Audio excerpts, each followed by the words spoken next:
سید عالم نور مجسم شفیع معظم صلی اللہ علیہ وسلم حضرت سلمان فارسی رضی اللہ تعالی عنہ کے پاس سے گزر رہے تھے، وَهُوَ يَدْعُو فِي دُبُرِ الصَّلَاةِ، اور وہ نماز ادا کر کے دعا مانگ رہے تھے۔ جب ہمارے آقا صلی اللہ علیہ وسلم نے حضرت سلمان رضی اللہ تعالی عنہ کو دعا مانگتے دیکھا تو فرمایا، یا سلمان لَكَ حَاجَةٌ إِلَىٰ رَبِّكَ، اے سلمان کیا رب کی طرف تمہاری کوئی حاجت ہے، کوئی اس وقت ضروری کام ہے جو کروانا چاہتے ہو، اور اس دعا کا کوئی خصوصی موضوع ہے جو اس وقت تم دعا مانگ رہے ہو؟ یہ ان کو بات سمجھانے کے لیے سوال تھا، ورنہ جو عرش سے ماورا کی خبریں دیتے ہیں حضرت سلمان کے دل کو سمجھنا کہ یہ کوئی مسئلہ نہیں تھا۔ سوال اس لیے کیا تاکہ اس سوال والے قیامت تک کے جتنے امتی ہیں ان کو اس جواب کا پتہ چل جائے۔ حضرت سلمان رضی اللہ تعالی عنہ نے کہا، نعم یا رسول اللہ صلی اللہ علیہ وسلم، ہاں یا رسول اللہ صلی اللہ علیہ وسلم، میں ویسے دعا نہیں مانگ رہا، میری ایک حاجت ہے، میرا ایک کام ہے جس کے پیش نظر میں دعا مانگ رہا ہوں۔ تو سید عالم نور مجسم شفیع معظم صلی اللہ علیہ وسلم نے طریقہ بتایا کہ پھر تمہاری دعا قبول کیسے ہوگی، تمہارا ایک ضروری کام ہے، تو اس کے لیے تم ایک طریقہ اختیار کرو، اس طرح دعا مانگو تاکہ تمہاری دعا قبول ہو جائے۔ تو یہ قیامت تک کی امت کے لیے تعلیم تھی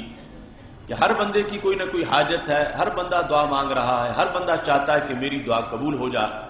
تو رسول اللہ صلی اللہ علیہ وسلم نے اسی طرح زندگی کے ظاہری حیات کے ہر لمحے میں قیامت تک کے لوگوں کو نوازا کہ جو سامنے تھے ان سے پوچھ کے ان کو بتایا تاکہ قیامت تک کے لوگ یہ سنیں اور یاد رکھیں اور انہیں پتہ چلے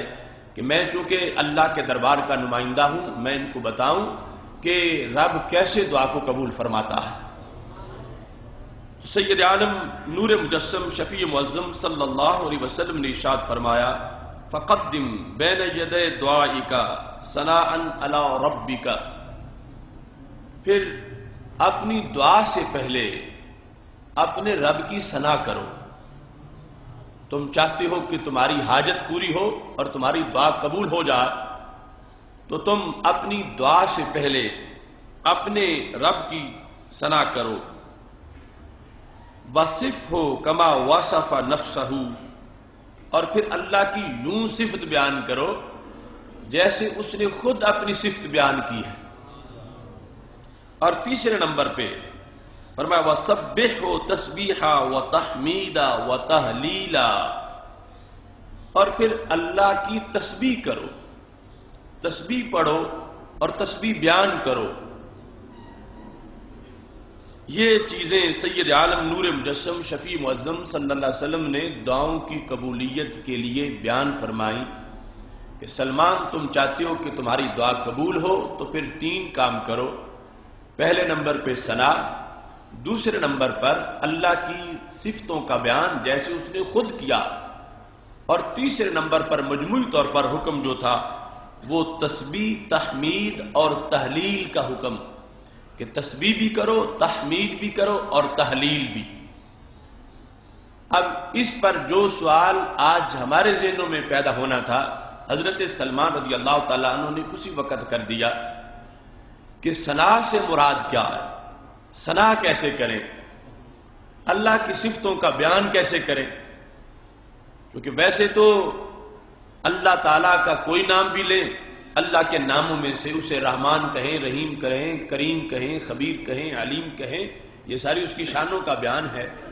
تو یا رسول اللہ صلی اللہ علیہ وسلم، آپ نے جو 3 حکم دیے ان پر عمل کرنے کے لیے سپیشل کون سا ذکر ہے، کس انداز میں پہلے ہم اللہ کی ثنا کن لفظوں سے کریں، اللہ کے وصف کیسے بیان کریں، اور پھر تسبیح و تحمید و تہلیل کا انداز کیسے ہو؟ تو سید عالم نور مجسم شفیع معظم صلی اللہ علیہ وسلم سے حضرت سلمان نے پوچھا، کیف اقدم ثناءہ یا رسول اللہ صلی اللہ علیہ وسلم، میں رب کی ثنا پہلے کیسے کروں؟ تو میرے محبوب علیہ الصلوۃ والسلام نے فرمایا، تقرأ فاتحۃ الکتاب ثلاثا، اور 3 بار سورہ فاتحہ پڑھو۔ یہ ثنا پڑھنے کا طریقہ کہ رب کی ثنا کیا ہے، برا تم 3 مرتبہ دعا مانگنے سے پہلے سورہ فاتحہ شریف پڑھو، اور پھر فرمایا فَإِنَّهَا ثَنَاءُ اللَّهِ تَعَالَى، یہ فاتحہ رب کی ثنا ہے، تو دعا مانگنے سے پہلے تم 3 بار سورہ فاتحہ پڑھو۔ اس کے بعد قال فَكَيْفَ أَصِفُهُ یا رسول اللہ صلی اللہ علیہ وسلم، پھر میں رب کی صفت کیسے بیان کروں؟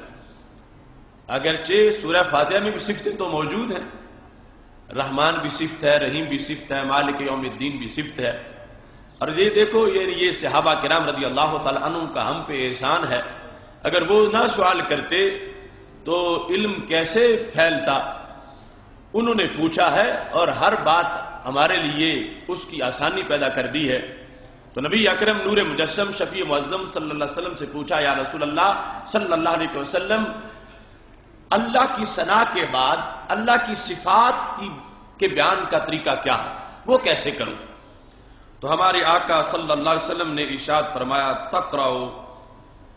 سورۃ الصمد ثلاثا، پھر 3 مرتبہ سورہ اخلاص پڑھو، قل هو اللہ احد، 3 مرتبہ سورہ اخلاص پڑھو۔ تو اب یہ کتنی آسانی ہے، فاتحہ بھی سب کو آتی ہے، سورہ اخلاص بھی سب کو آتی ہے۔ میرے آقا صلی اللہ علیہ وسلم نے ان کو یہ بتایا فَإِنَّهَا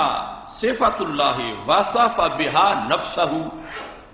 چونکہ شرط یہ تھی صفت اللہ کی یوں بیان کرنی ہے جیسے اس نے خود اپنی صفت بیان کی۔ ویسے تو بندہ اپنے طرف سے جتنے اچھے انداز میں اللہ کی شان بیان کرنا شروع کر دے، مگر شرط یہ تھی دعا کی قبولیت کے لیے ضروری ہے کہ صفت اللہ کی یوں بیان کرو جیسے اس نے خود اپنی صفت بیان کی ہے۔ تو میرے نبی علیہ الصلوۃ والسلام سے جب پوچھا گیا، فرمایا یہ سورہ اخلاص تم پڑھو 3 مرتبہ۔ یہ کیا ہے؟ فرمایا انہا صفات اللہ وصف بہا نفسہ، یہ وہ صفت ہے جو رب ذوالجلال نے خود اپنی صفت بیان فرمائی۔ اس کے بعد حضرت سلمان فارسی رضی اللہ تعالی عنہ نے پوچھا فکیف اسبح یا رسول اللہ صلی اللہ علیہ وسلم، جو تسبیح تحمید اور تحلیل کا آپ نے حکم دیا وہ کیسے ہوگا، اس پہ عمل کیسے ہو سکتا؟ تو ہمارے آقا صلی اللہ علیہ وسلم نے فرما دیا قل، تم یہ کہو سبحان اللہ والحمد للہ ولا الہ الا اللہ واللہ اکبر۔ فرمایا یہ پڑھو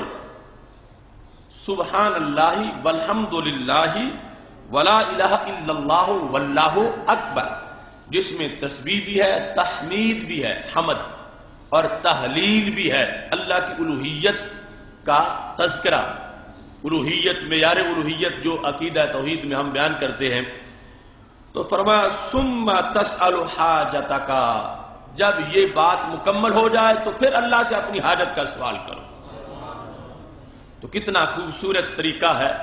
سید عالم نور مجسم شفیع معظم صلی اللہ علیہ وسلم کی طرف سے جو بیان کیا گیا، اور پیش نظر صرف حضرت سلمان نہیں تھے، قیامت تک کے اہل ایمان تھے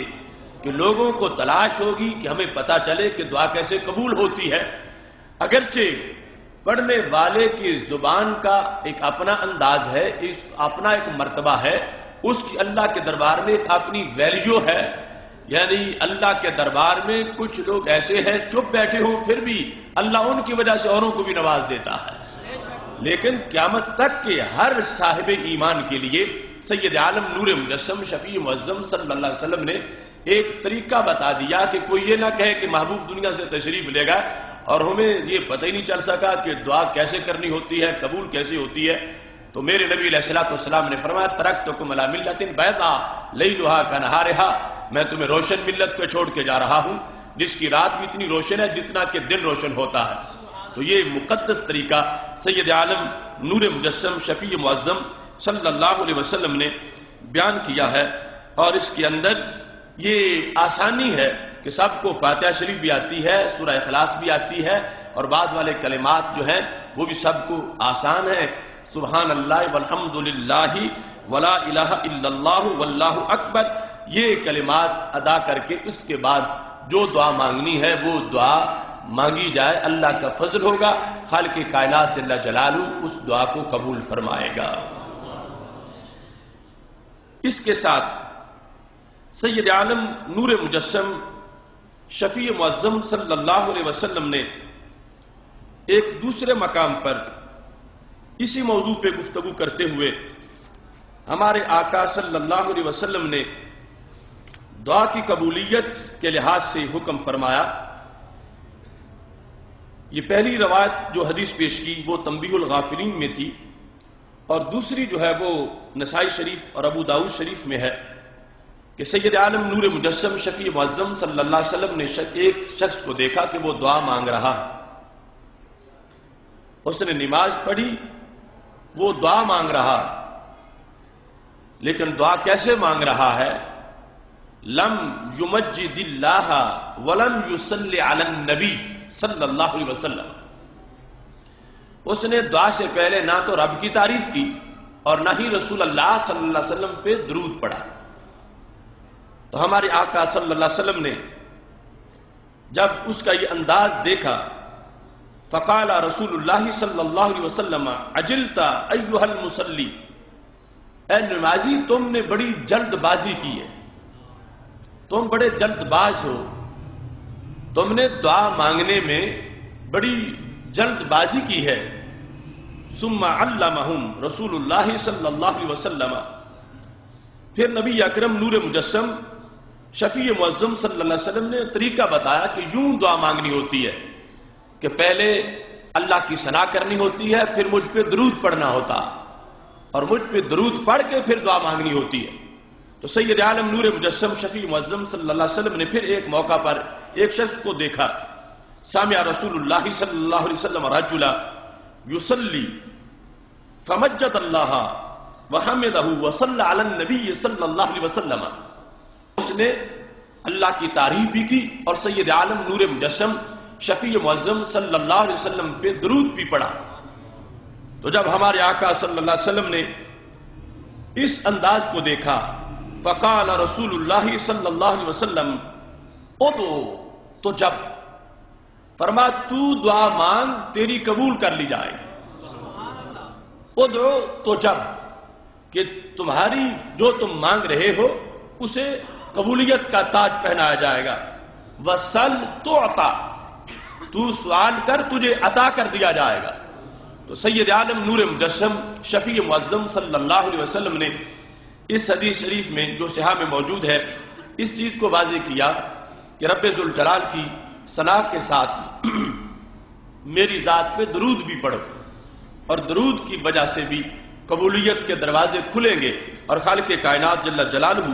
دعا کو قبول فرما لے گا۔ اس بنیاد پر سید عالم نور مجسم شفیع معظم صلی اللہ علیہ وسلم کی ذات بابرکات پر درود پڑھنا دعا کے پہلے اور دعا کے بعد، یہ قبولیت دعا کے لیے جو طریقے ان طریقوں میں سے اہم طریقہ ہے۔ اور یہاں پر ابو سلیمان دارانی کہتے ہیں من اراد ان یسأل اللہ حاجتہ فلیبدأ بالصلاة علی النبی صلی اللہ علیہ وسلم ثم یسأل حاجتہ، کہ جو شخص یہ چاہتا ہے کہ میری حاجت پوری ہو جائے تو رب ذوالجلال سے جب وہ دعا مانگنے لگے تو کہتے ہیں فلیبدأ بالصلاة علی النبی صلی اللہ علیہ وسلم، اسے دعا کا آغاز درود سے کرنا چاہیے۔ رب ذوالجلال کے محبوب حضرت محمد مصطفیٰ صلی اللہ علیہ وسلم کے دربار پر آپ کی ذات پہ درود بھیجنا چاہیے۔ ثم یسأل حاجتہ، پھر رب سے اپنی حاجت مانگے۔ ثم یختم بالصلاة علی النبی صلی اللہ علیہ وسلم، پھر دعا کے اختتام میں بھی درود پڑھے، دعا کے آغاز میں بھی درود پڑھے، دعا کے اختتام پہ بھی درود پڑھے۔ فإن اللہ عز وجل یقبل الصلاتین وہو اکرم من ان یدع ما بینہما، فرمایا اللہ دونوں درودوں کو قبول فرمائے گا، جو شروع میں پڑھا اس کو بھی قبول کرے گا اور جو بعد میں درود ہے اس کو بھی قبول کرے گا۔ تو کہنے لگے اللہ تعالیٰ کی یہ شان نہیں کہ جانبین کی دو چیزوں کو قبول کر لے اور بیچ والی کو چھوڑ دے اور اس کو مسترد کر دے. فرمایا ایسا نہیں ہوگا. جب وہ جانبین والوں کی دو چیزوں کو قبول کرے گا تو جو ان کے بیچ میں ہے رب اسے بھی قبول فرما لے گا.